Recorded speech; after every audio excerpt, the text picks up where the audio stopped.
Coucou tout le monde et bienvenue pour cette série de vidéos Erasmus. Alors c'est vrai que moi pour préparer mon départ j'avais regardé pas mal de vidéos justement à ce sujet sur YouTube, ça m'avait pas mal aidé. Donc je me suis dit qu'à mon tour je pourrais créer plusieurs vidéos pour pouvoir aider ceux qui veulent partir, les conseiller et surtout les aider à préparer leur départ. Donc pour cette première vidéo je vais aborder les démarches à faire quand on est à notre fac en France pour postuler à une année Erasmus. Voilà, quels sont les conseils que je peux donner pour préparer son dossier, etc. Donc on commence tout de suite. Alors il faut savoir qu'à la fac en général, on vous laisse partir en Erasmus soit en deuxième année, en général le deuxième semestre, soit plus fréquemment en troisième année ou en master. Alors à mon sens, ce qui est important à faire si on sait qu'on veut partir en Erasmus d'ici 1 ou 2 ans, c'est d'identifier sa destination. Vous pouvez aller en général sur vos portails de fac, vous avez accès à une rubrique qui s'appelle en général étudier à l'international ou partir à l'étranger, etc. Et ici vous pouvez voir tous les partenariats qu'a votre fac avec des universités étrangères. Et du coup vous pouvez avoir accès à tous les partenariats de votre fac, ce qui vous permet de commencer à identifier votre destination. Est-ce que vous voulez plutôt partir dans un pays anglophone, hispanophone, germanophone, est-ce que vous préférez partir dans le nord, dans le sud? Ça vous permet d'identifier votre destination. Et ça c'est important de savoir quelle destination, par exemple faites-vous un top 3, top 5, destinations auxquelles vous voulez postuler, c'est important à savoir puisqu'en général il y a des tests de langue qui sont demandés et qui sont différents selon les destinations. Ce qu'il faut savoir, et c'est très important, c'est que partir en Erasmus vous permet de partir dans n'importe quel pays en payant vos frais de fac en France. C'est-à-dire que par exemple, moi pour aller en Angleterre, ici les étudiants payent tous 9000 livres l'année. Moi j'ai payé les 444, il me semble, euros de ma fac pour partir à l'année. Et ça c'est le cas pour tous les étudiants qui partent en Erasmus. Vous payez les prix des frais d'inscription de votre fac en France qu'il faut bien sûr régler avant de partir puisque en fait vous êtes inscrit à votre fac française et non à la fac ici. Une fois que vous avez identifié vos destinations, par exemple un top 3, je sais pas, 2 villes en Angleterre, une ville en Espagne par exemple, ce qui est important pour moi c'est de participer aux réunions organisées par votre fac le plus tôt possible. C'est-à-dire que si vous souhaitez partir en L3, et allez-y dès la L1. Ça va vous permettre d'en savoir plus sur les démarches à faire pour postuler en Erasmus, vous permettre peut-être d'éliminer certaines destinations que vous pensiez intéressantes et qui ne sont finalement plus pour vous. Ça vous permet de vous aider à confirmer vos choix et justement à préparer vos dossiers en fonction pour être le plus éligible possible aux destinations que vous visez. Alors ce que je vous conseille de faire une fois que vous avez donc identifié votre destination et participé aux réunions de votre fac, c'est du coup de mettre tout en œuvre pour que votre dossier soit prêt avant l'année où vous allez postuler. Je m'explique. Par exemple, moi pour partir en Angleterre, je devais passer le TOEIC pour la fac. En fait, la fac que je visais, donc c'est la fac de Southampton, il demandait un haut score au TOEIC. Moi j'avais déjà passé mon TOEIC en prépa, sauf que le TOEIC il n'est valable que 2 ans. Donc j'ai dû le repasser en fait l'année de mon départ, enfin avant de partir, l'année où j'ai postulé pour Erasmus.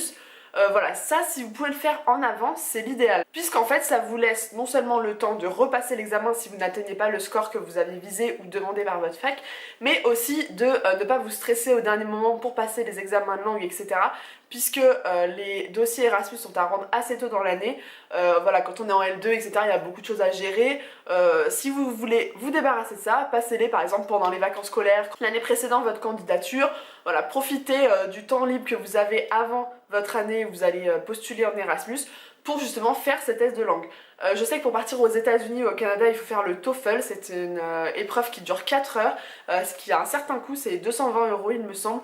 Donc par exemple ça, il faut mettre des sous, il faut prévoir un budget pour ces tests de langue. Tous ne sont pas pris en charge par vos facs. Et le fait d'anticiper et de le faire en avance, c'est que vous pouvez refaire si jamais vous n'avez pas atteint le score exigé sans dépasser les dates, puisqu'il y a des dates qui sont fixées par votre fac pour rendre les tests de langue demandés et vous ne pourrez pas repasser si jamais vous n'avez pas eu la note demandée, vous ne pourrez pas le repasser après. Alors bien évidemment, il y a des destinations qui sont plus demandées que d'autres. Par exemple, les destinations d'Amérique du Nord, l'Angleterre, c'est des destinations qui sont très demandées. Donc en général, il y a certains tests de langue à faire. Après, si vous visez des destinations style l'Italie, par exemple, je sais que dans ma fac, il y a peu de gens qui sont partis en Italie. L'Allemagne, il y a également beaucoup de places, donc je ne suis pas sûre qu'il y ait une sélection au niveau de la langue. Pareil pour l'Espagne, mais c'est pour ça qu'il faut identifier votre destination et voir auprès de votre fac les exigences demandées pour pouvoir y répondre. Alors l'année de votre candidature, donc par exemple je vais prendre mon exemple, moi j'ai candidaté en L2 pour pouvoir partir en L3 à Southampton. Il faut faire attention à mon avis aux dates butoirs. Alors c'est-à-dire que quand vous allez postuler pour Erasmus, que ce soit Erasmus ou les autres programmes internationaux d'échange, il y a des dates butoirs par la fac qui sont imposées. Et il y a beaucoup de dossiers à rendre et de papiers administratifs à faire. Donc c'est-à-dire que vous allez devoir faire un dossier de candidature, donc une lettre de motivation. En général c'est en français et dans la langue de votre pays où vous souhaitez aller. Faut mettre un CV, faut remplir des dossiers pour les bourses, les demandes de bourse, Erasmus, etc. Il y a beaucoup de papiers à faire. Moi ce que je vous conseille c'est surtout de ne pas prendre de retard là-dessus et d'anticiper le plus possible.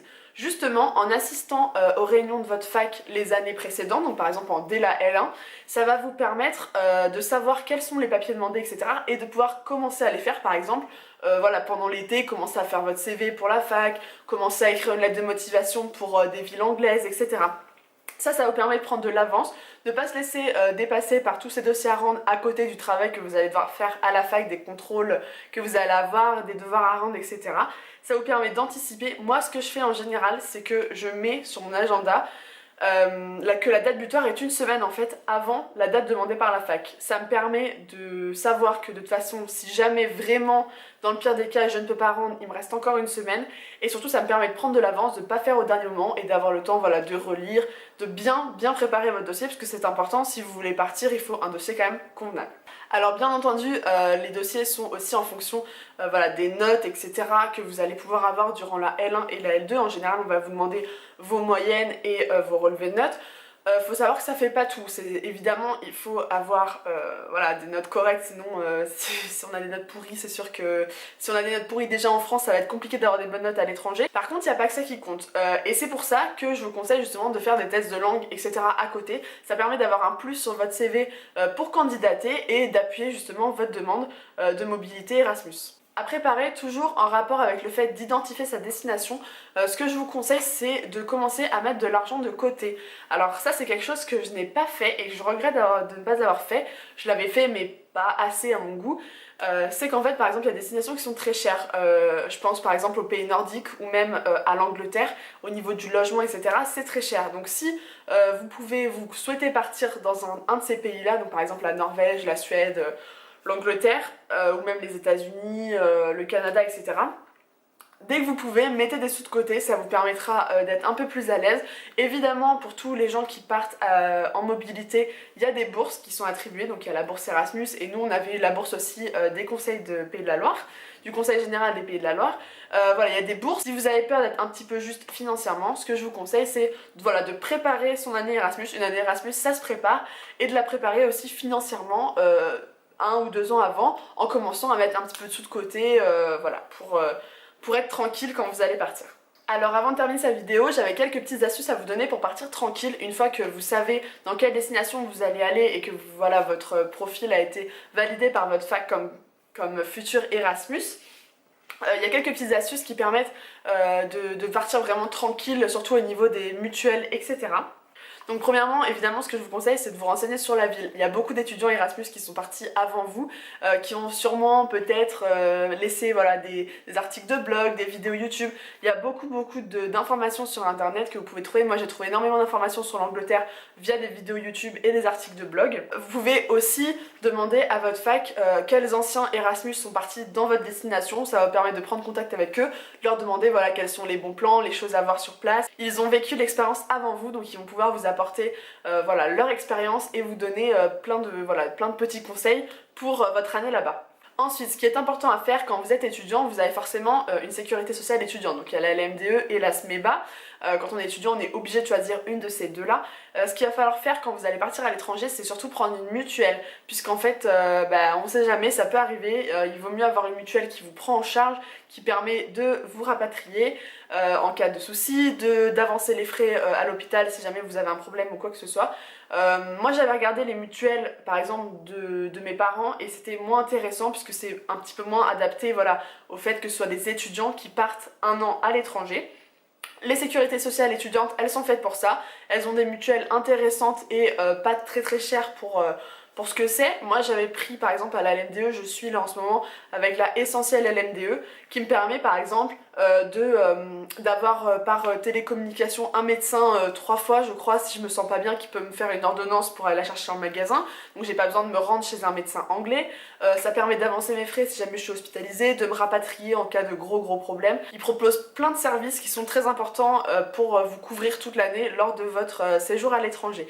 Donc ça c'est ce que je vous conseille, prenez une mutuelle voilà, avec votre sécurité sociale étudiante, au moins vous serez tranquille si jamais il y a un problème. On espère que ça n'arrivera pas, mais voilà, il y a toujours une infime chance que malheureusement ça arrive. Autre conseil que je pourrais vous donner, et c'est ce qu'on a fait nous, c'est de venir plusieurs semaines avant.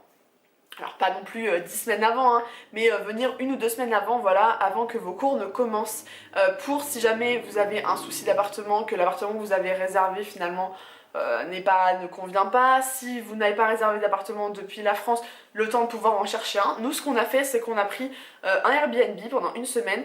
On aurait peut-être dû prendre 1 semaine et demie plutôt, c'est ce que je vous conseille au cas où, parce que nous on a eu un souci au niveau du...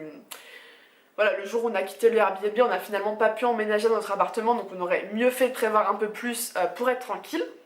Mais voilà, ce que je vous conseille, c'est de prévoir de venir un petit peu en avance pour pouvoir découvrir la ville, vous repérer, découvrir comment fonctionnent les transports en commun, pouvoir acheter votre forfait de téléphone, commencer à ouvrir un compte en banque, etc. Ça va vous permettre d'être beaucoup plus tranquille et serein dès que la fac va commencer, d'être réellement installé et voilà, de commencer la fac sereinement, puisque ce qui est important, c'est quand même de valider son année et d'être surtout tranquille. Autre point très important, et ça dans n'importe quel pays où vous allez aller, évidemment il y a des pays qui sont un peu plus safe que d'autres hein, au niveau voilà, je sais pas, des vols, etc. Mais on ne sait jamais, un vol de sac à main, un vol de papier, c'est très vite arrivé, on les perd, on se les fait voler, enfin voilà, on peut sortir avec ses copains Erasmus, voilà, en boîte de nuit, on retrouve pas son sac, enfin voilà. Et donc ce que je vous conseille, c'est de scanner tous vos papiers importants et de les mettre sur un service de stockage en ligne, par exemple Dropbox. Moi je sais qu'avec la poste j'ai ça, c'est Dropbox. Ça me permet en fait d'accéder à mes papiers importants de n'importe quel ordinateur avec mon mot de passe, et surtout ça me permet d'être tranquille et de pouvoir rentrer chez moi si jamais j'ai un souci, même si je me fais voler mes papiers, il y a juste besoin d'aller par exemple dans une ambassade et ça permet de prouver qui vous êtes, de quel pays vous êtes ressortissant, et de débloquer des situations qui peuvent parfois être un petit peu compliquées. Donc scanner ces papiers importants, carte vitale, passeport, carte d'identité, voilà, les cartes d'identité de vos parents par exemple, voilà, tout ce qui est papier important, tout ce qui est papier de santé, papier surtout d'identité et de santé, scannez-les, mettez-les sur un coffre-fort en ligne et ça va vous permettre d'être vraiment tranquille, même si jamais vous faites voler, voilà, vous faites voler vos affaires ou que vous les perdez, au moins vous êtes sûr que vous pourrez rentrer chez vous à la fin de votre séjour et surtout prouver qui vous êtes dans le pays où vous habitez. Alors ensuite, quand vous êtes sûr de partir avec votre fac, donc on vous a donné votre destination, votre fac d'accueil, etc., que vous avez signé tous les papiers, donc vous êtes sûr de partir dans cette destination-là, ce que je vous conseille pendant l'été, c'est de commencer à chercher un logement et surtout de voir quels sont les différents logements proposés dans la ville où vous allez aller. Donc moi, je vous ferai une vidéo spécialement pour la ville de Southampton, pour ceux qui partiraient à Southampton, pour vous donner voilà, mes bons plans, les moyens de logement qui existent ici, etc.